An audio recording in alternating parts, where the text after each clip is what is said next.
The internet once adored Claudine, the 25-year-old singer and lifestyle vlogger with glossy Instagram reels, dreamy Euro trips, and a YouTube channel filled with jet-setting content. But admiration quickly turned into disgust when netizens connected the dots.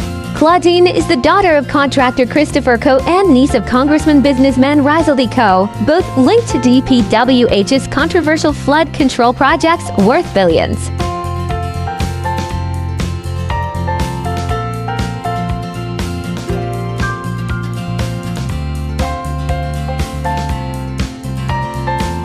For years, Claudine built her brand around luxury living, boarding private planes, ticking off nearly 40 countries on her travel map, parading limited edition Hermes Birkins, and casually posting six-digit outfit of the day.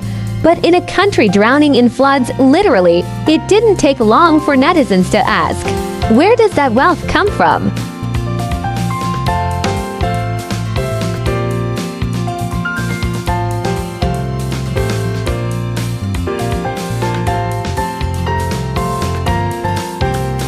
The backlash exploded when it was revealed that her father co-founded Hightone Construction and Development Corp., while her uncle runs SunWest Group of companies. Both companies are in the top 15 DPWH contractors handpicked by Malacca Gang, and both allegedly bagged multi-million projects for roads, bridges, and flood control.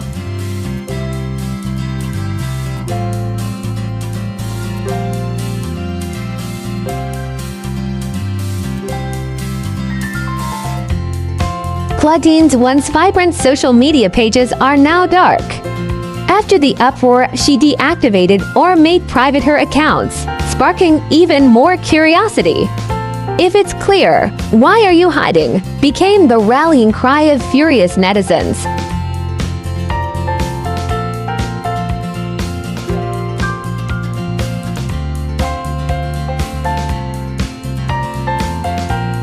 Now, what used to be aesthetic inspo for her fans is being slammed as shameless flaunting of possible taxpayers' money.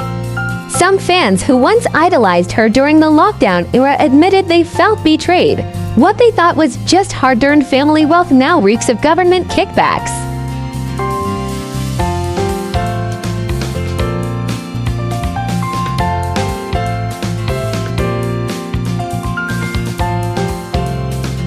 Claudine saw the mirrors the Disgaea couple's fiasco just weeks ago, when Sarah and Curly Disgaea flaunted their multi-million car collection on national TV only to be linked later to questionable DPWH contracts as well.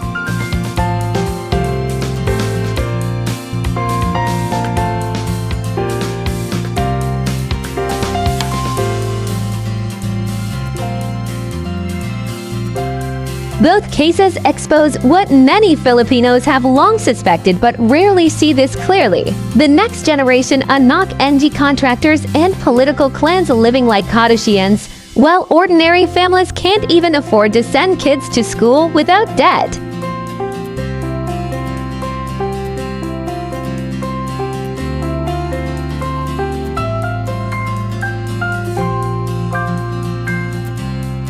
It's not just flaunting wealth, it's flaunting privilege built on questionable foundations. And that, for many struggling Filipinos, feels like a slap in the face. Or worse, as one commenter put it, "It's not just slapped in the face, we were beaten by poverty while they were counting Louis Vuitton."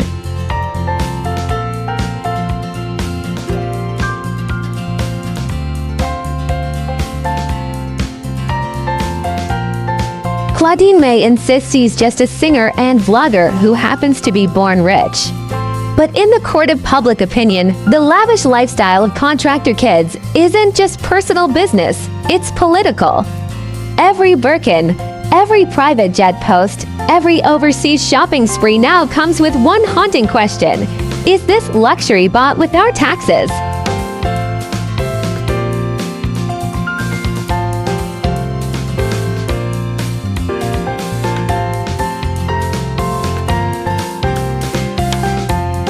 And until Claudine faces that question head-on, her name will remain synonymous not with music or vlogging, but with the ugly face of privilege in a country where floods drown the poor while the rich float on yachts.